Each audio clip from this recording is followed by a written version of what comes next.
हज़रत हसन बसरी रहमतुल्लाह अलैह के ज़माने में इतना ज़बरदस्त डाकू था कि जिसे देखकर लोग अपना रास्ता बदल दिया करते थे। जब हसन बसरी रहमतुल्लाह अलैह उसके पास से गुज़रे तो उसने आप हसन बसरी रहमतुल्लाह अलैह को बुलाया।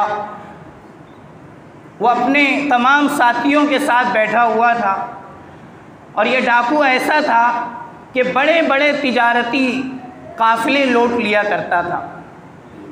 लोग डरते थे इस डाकू से और उसकी पूरी टीम से।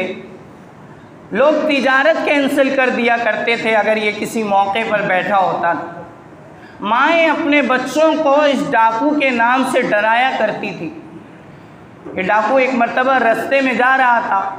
इसने हसन बसरी रहमतुल्लाह अलैह को सुनाया कि मैं एक मर्तबा अभी रास्ते में कहीं जा रहा था तो मेरे पैर के नीचे एक चिंगारी आई, एक अंगारा आया और उस अंगारे से मेरे पैर में कम जलन हुई, मेरे दिल में ज़्यादा जलन हुई।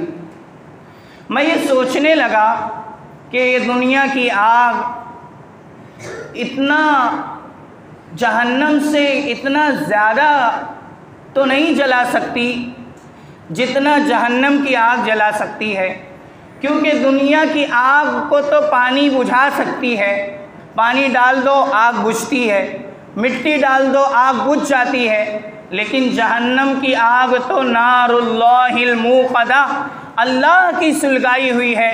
मैं ये सोचने लगा कि अगर ये आग मुझे इतनी बर्दाश्त नहीं है तो वो आग कैसे बर्दाश्त होगी।